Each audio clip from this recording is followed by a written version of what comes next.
So obviously, for my father, the most important thing in the world for him was to be able to speak himself. Sure, I won't say that he didn't think about himself, but I think, starting an organization to help other people was really important to him, as I know it must be to you, Tom, and I think to everybody who's here today. And so he decided to begin to endow the foundation. The tax laws had changed in America. This is why a lot of charities started in 1947, because you could give to a charity and then deduct it from your income taxes.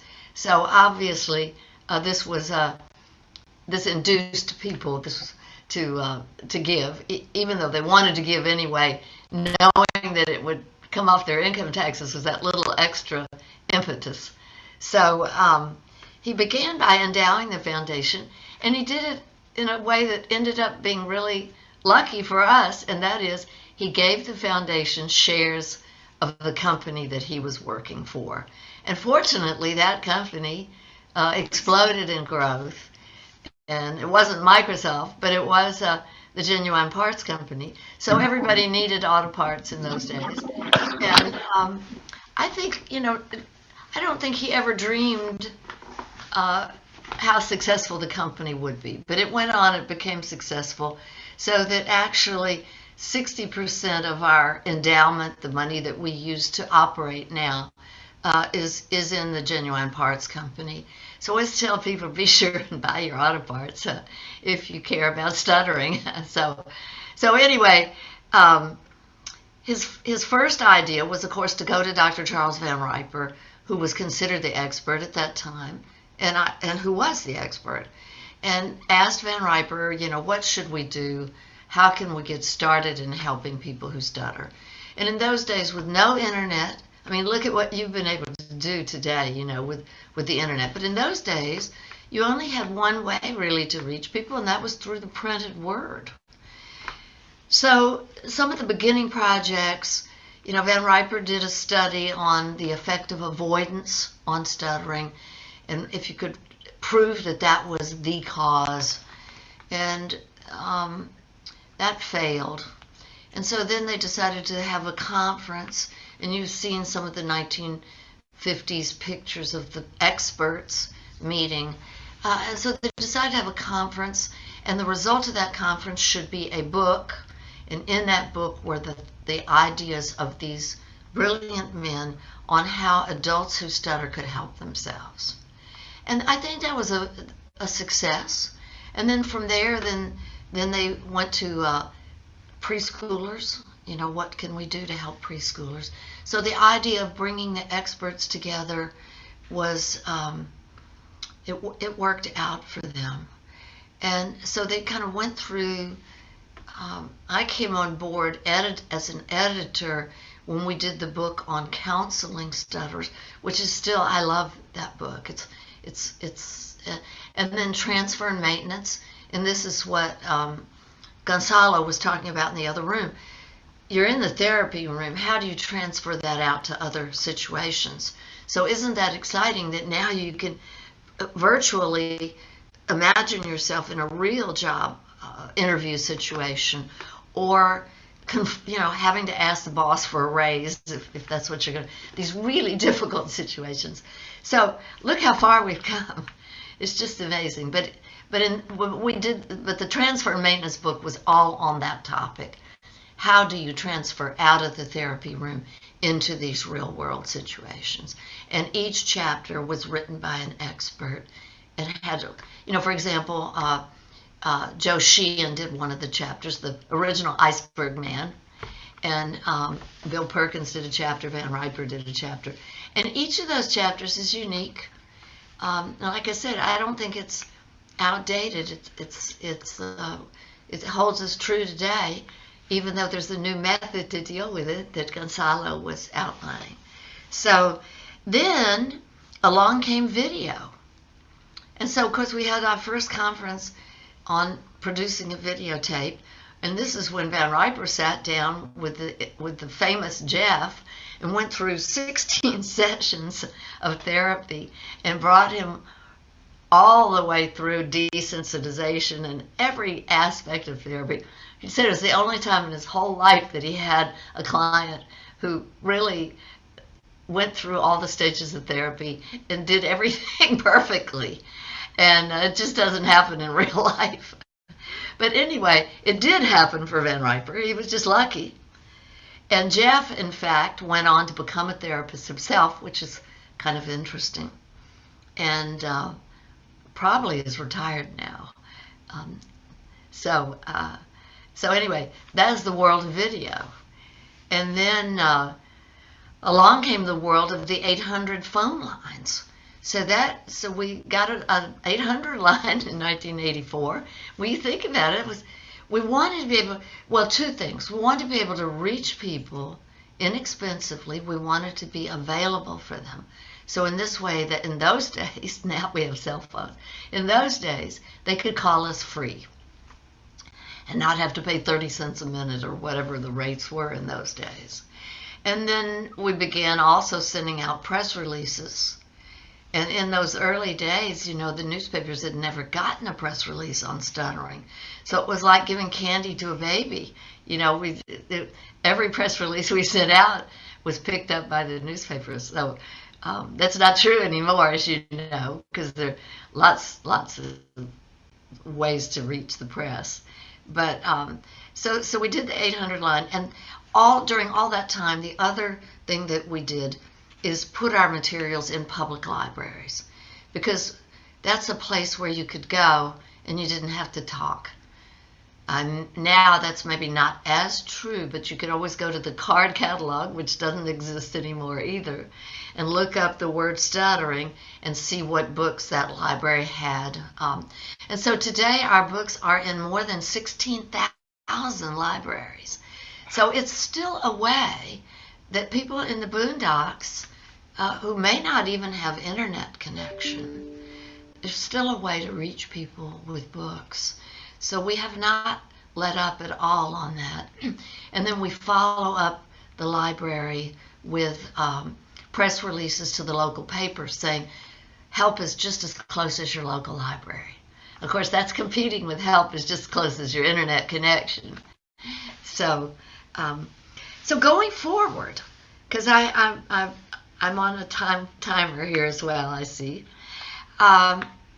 We have just started, all along on our website, we have a place called Free Information on Stuttering. And so there are weeks when we'll get 20 requests for help, and then the next day maybe 3, and then the next day 35. And nothing like Ann Landers. In the Ann Landers days, we would get 500 in one day. But we get a regular request for help.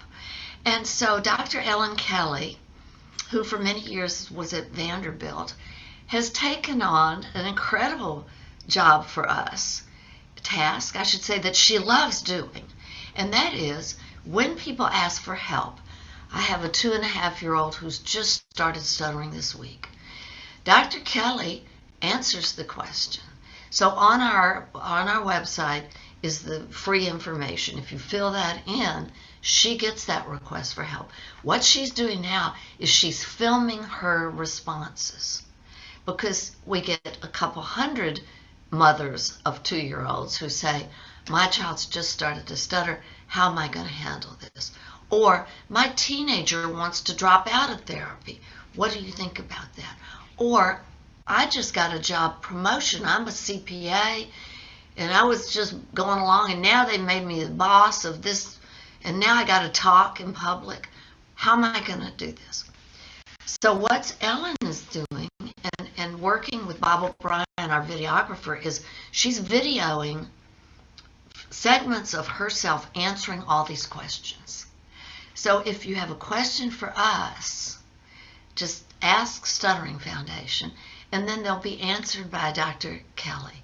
So, I would say 99% of the people who reach us don't have funding for live therapy, or don't have funding or their child gets therapy in the schools and they're not happy, or the therapist is giving them advice that's not helpful, or I mean, as we all know, there isn't a magic cure, and so they want the magic cure. They're not seeing it, and Dr. Kelly talks to them about what are you looking for, what should your goals be, what is realistic, what isn't realistic.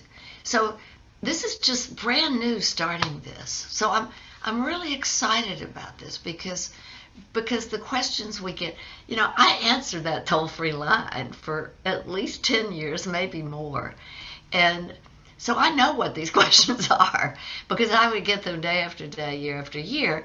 And of course, the nice thing about that is that then you know where the demand is. What help do people need? What are they looking for? You don't know that unless you've done it for years and years and years. And people ask me if I'm ever going to retire. And I said, you know what? I'm just now getting good at what I'm doing.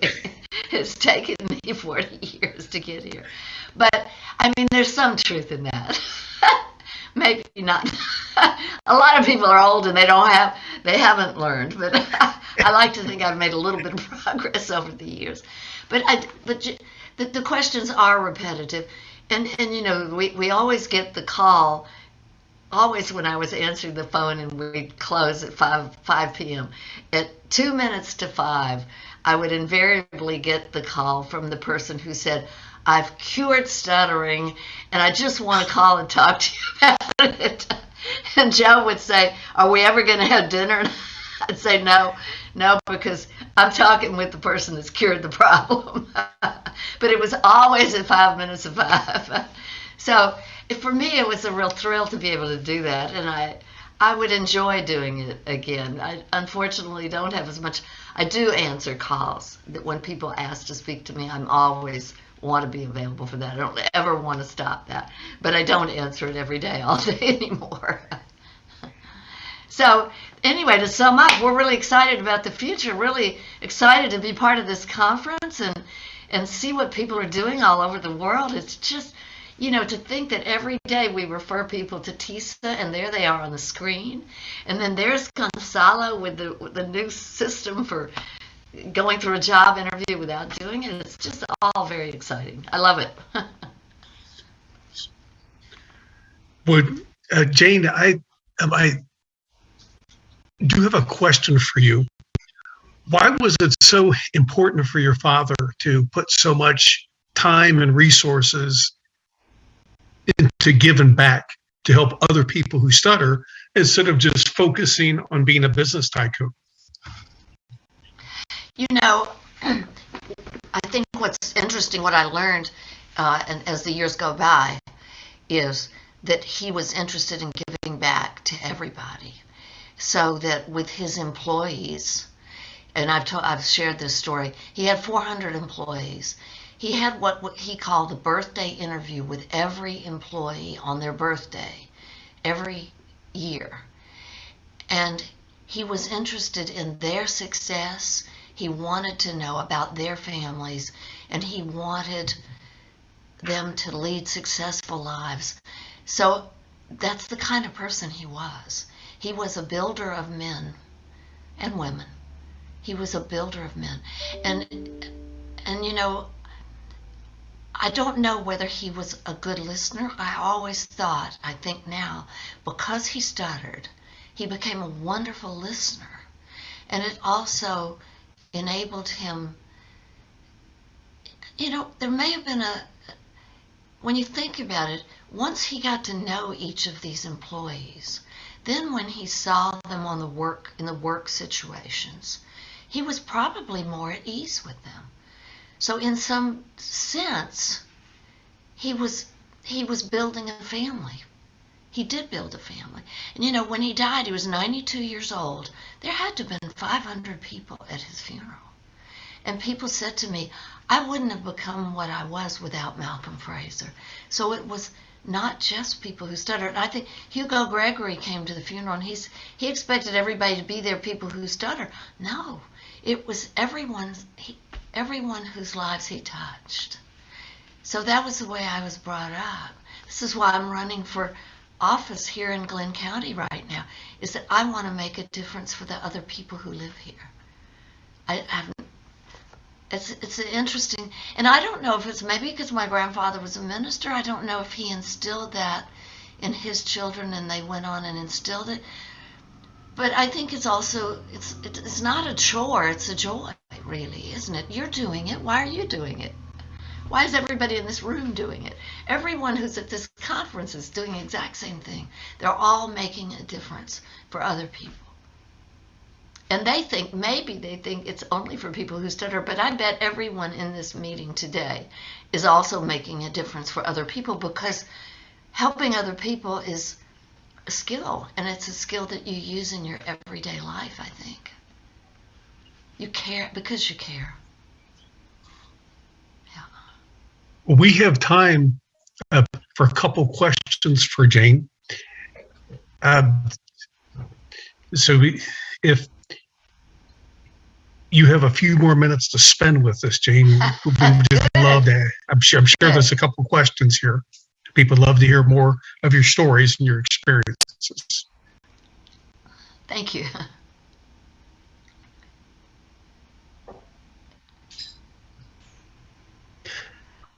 One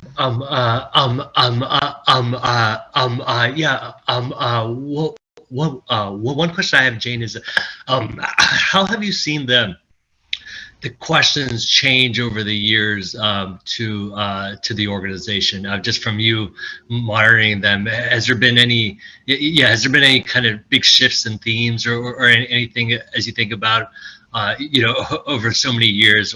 Like, has there been any kind of trends or changes that you've seen in the questions? Well, that's a really good question, and I honestly, of course, it depends on the age group. The concerned parents, that hasn't changed at all. Really, it hasn't. I don't know that it has changed. I think, a certain percent of the questions are, I want the cure, tell me how to get it.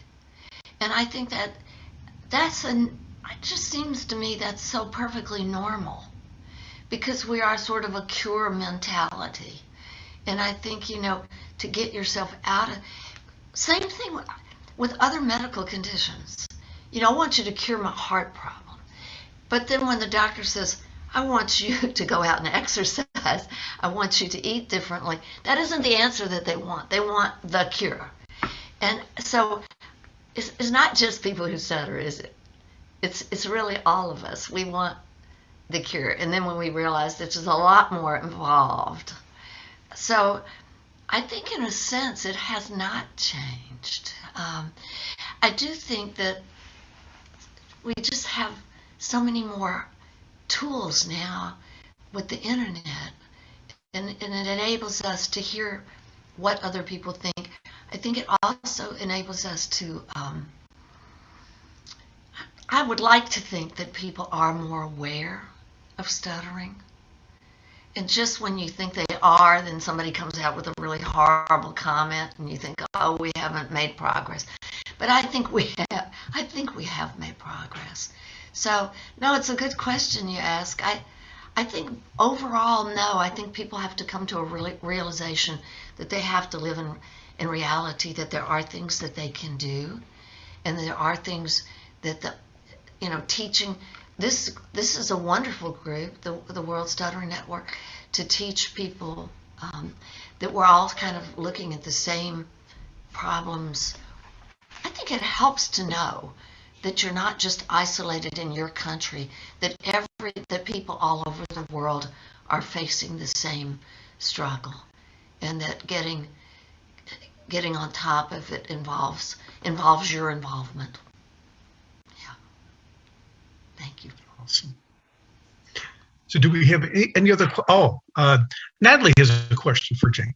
If we have time, thank you, Tom, and thank you so much, Ms. Fraser, for everything that you have done and have shared. I am curious if you can remember or share with us what maybe it would have been like when your father was bringing together all those brilliant minds and researchers at the beginning stages, those like symposiums or whatever, to kind of like tackle these problems. And what was it like to sort of, even as you were editing the work to produce these resources and materials to get these different people to maybe agree, when they see everything so differently, were there challenges in that? And like, how did you sort of get some sort of a consensus on how to move forward? Very tough. It was very tough. And that's a great question. Well, my father was very anguished about that. How am I going to get these people in the room together? And, how are we going to get them to even talk to each other? Very concerned about the competition between Charles Van Riper and Wendell Johnson. Well, I'll tell you, one of the tricks, I think this is why he did it. He invited them to the Caribbean island, thinking, and then every,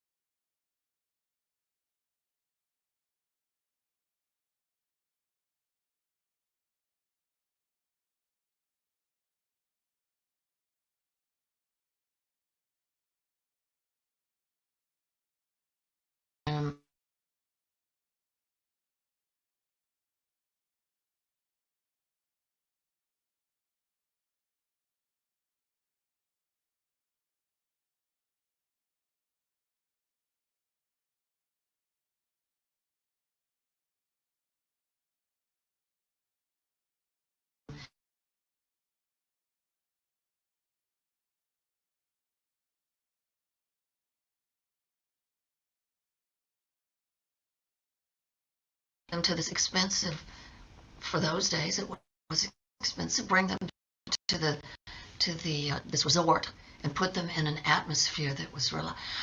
Looking back on it, look how it was very smart of him to do that, and it worked, and it was tough. He also felt that one of the important things he did was to make Stan Ainsworth chairman, because Stan got the job done. The others were brilliant. The first conference, Van Riper was the chairman. He was not a good chairman, and so that was good. My father felt that conference had been wasted. It wasn't really wasted, because out of it he chose the right man to chair it, and so at that point he said, before you come to the conference, you must submit a draft of your chapter or whatever. So. And as it went on, so by the time it got to the counseling and the transfer and maintenance books, then I already had the chapter before we even got. Now, there was always the laggard. It was, Joe Sheehan's, you get his about 2 minutes before the deadline. Nothing changes, really. And in today's world, you get the same laggards. But yes, that was it. It was whiskey and the Caribbean island. And then I think, keep in mind, too, that everyone who attended that, except Stan, in fact, stuttered themselves. And many of them were children of ministers, too, with that kind of wanting to help others. Either doctors. Van Riper's father was a doctor. Hal Looper's father was a minister. So there was kind of that connection of helping people already. But again, they all stuttered themselves. So they definitely knew what it was and wanted to help. So that going in certainly made a difference, yeah.